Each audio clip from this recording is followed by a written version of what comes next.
So what other kind of stories are we going to get next?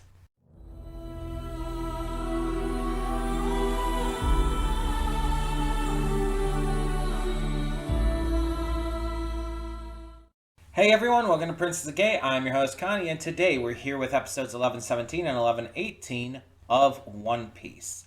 And I asked that in the cold open because I'm wondering, with all of this different stuff we're focusing on right now, rather than the main stuff at Egghead, what is going to happen? What are we going to get that we haven't already? Are we going to just touch on the same things we've been touching on? Are we going to go to some new stories, some new focuses?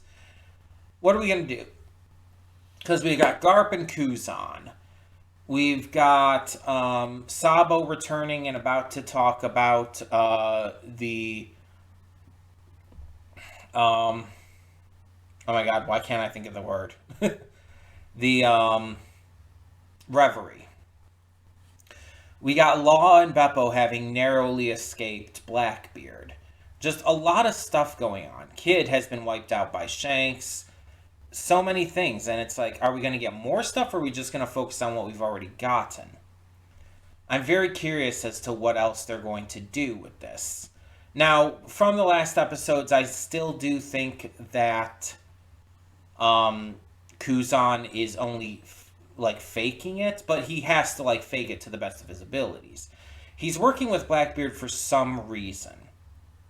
So he's using him.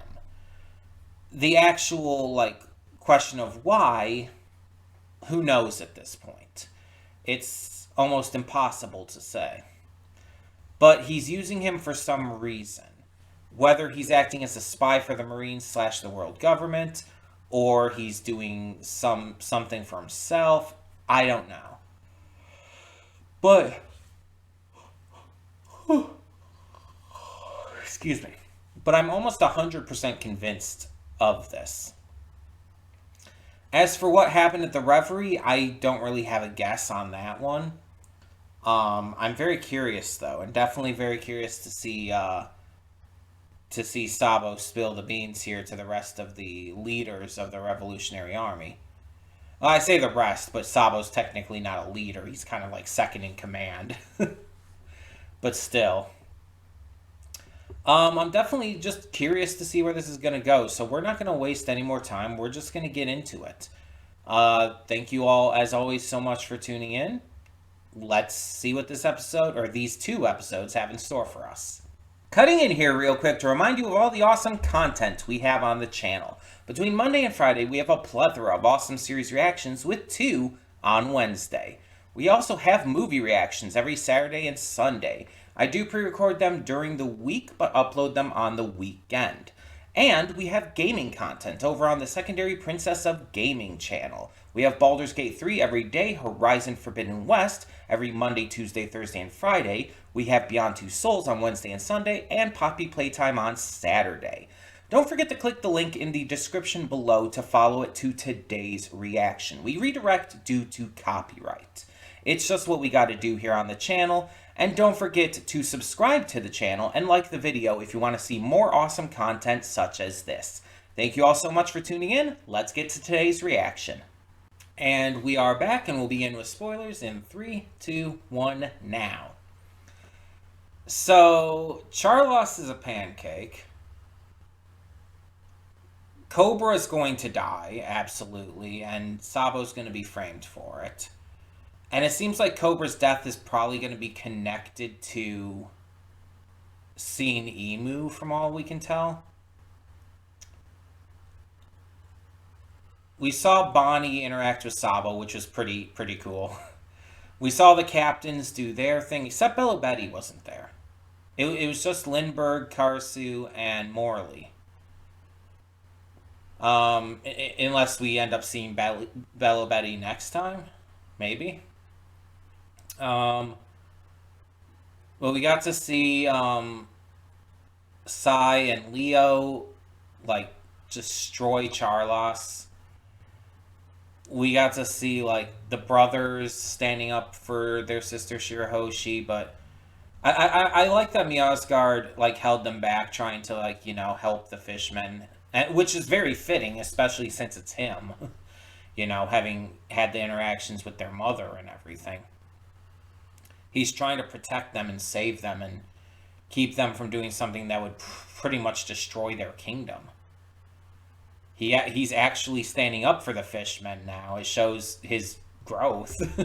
Though we've already seen that, but and I like how his entire thing was like, no, they can do this. Sai and Leo, they're pirates. They can do this. You guys have an image to uphold. You guys have like safety to worry about with your kingdoms. Let them take care of this. I understand how upset by this you are, but still. We saw a little bit of Vivi interacting with Rob Lucci and just, being sassy because Vivi's just sassy like that. We saw a small bit of the old CP9 members who I guess are now part of CP0. We saw Khalifa, Kumadori, Jabra, all of them, pretty much, I think. Outside of Kaku, who we know is on Egghead currently, but this was over a month ago. So yeah, they're definitely building up to things. So if I'm trying to think, if Cobra's gonna be killed because of seeing Emu and seeing Emu sit in the empty throne, Sabo is going to come in and he's going to be used as a scapegoat. He's going to be blamed for it. Then does that mean when Emu destroyed Lucia, were they doing that to attack Sabo? Was Sabo the actual target? Because Sabo was on Lucia when that happened. Was Leloucha not the target there, but Sabo himself? Did they wipe out like an entire island kingdom just to try and take out Sabo? Because that would be fucking crazy. But that would also mean that Sabo would since he would have to have been there, and everything. That means him knowing about Emu is exceptionally bad for the world government and the status quo they have going on. Because if Emu's willing to wipe out an entire island nation just for one person, that information could destroy everything. And that's very interesting to me. But I'm wondering why. Thing is, Cobra had a reaction to the name Emu. He has heard that name before. I wonder if it's in that letter that he was mentioning was handed down through the family, that the elders didn't seem to realize was a thing. Now, they say that they don't know why Nefertari Lily never returned to Alabasta 800 years ago. But I absolutely 100% think they know.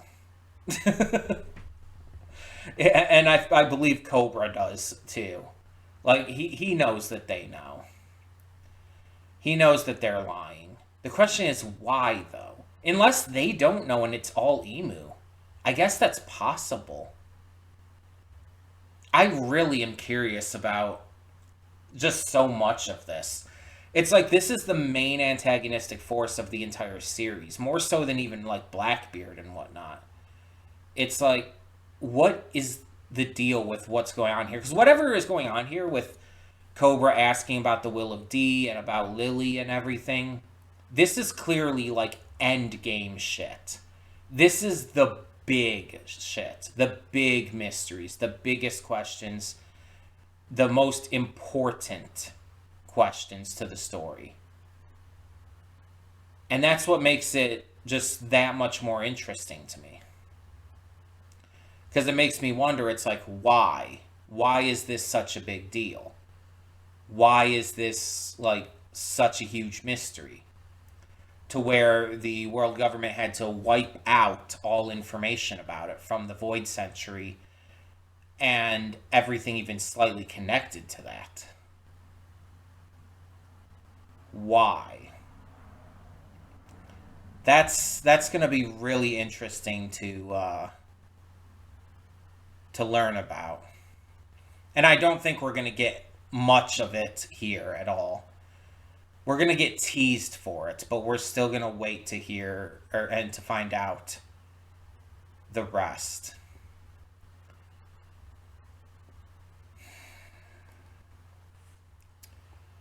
It's really insane in that regard. We get to see like the admirals fighting and just a lot of crazy shit in these 2 episodes. I'm really surprised at how focused these 2 episodes were too. Like this was focused on one story. We didn't go back to Garp. We didn't go to Law and them or anything else. We are solely focused on what happened during the Reverie. And I think that's a good thing because this is clearly massive and clearly exceptionally important. And this is stuff that we need to be focused on as we're learning about it. We'll probably go back to the other stuff as well after, but for now, this is probably pretty good to see. I also liked seeing, of course, the slaves getting freed. That was a just big positive of everything going on. I do wonder about Karasu's fruit, though. The soot fruit. It seems like he can turn himself into soot. Which sounds at base level like a Logia type. But I'm wondering if it could instead be like a special paramecia, sort of like Katakuri. Because Katakuri's devil fruit absolutely imitates a Logia type at times. And I'm wondering if it's going to be something similar to that, a paramecia that can imitate, even to a degree, a Logia. Hell, even Magellan's, back in Impel Down, even his devil fruit is kind of Logia-like in its presentation and all. Even though it's not Logia, and if you really think about it, you could tell it's not Logia. But it's close enough to where it's like it's one of those devil fruits that confuses people on whether it's Logia or not. There's a lot of people who it takes a long time to figure out that it's paramecia. But yeah, it just makes me wonder if this is another case of that. I don't know, because it didn't really go into it. But I'm very, very interested to see what they do with that.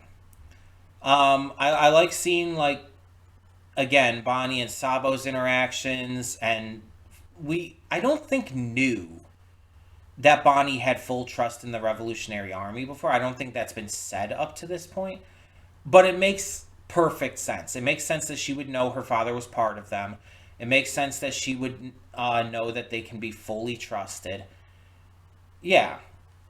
Like that fully connects. I entirely believe that. I just wasn't expecting the interaction. I mean, I'm glad for it. I liked having the interaction. I just wasn't expecting it. This was another great set of episodes. I think there's only 3 more after this point currently released. So by the time we get to next week, there will be 4. We might be able to catch up next week. We'll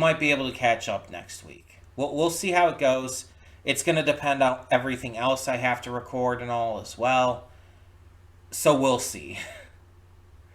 But if I can, I will try to.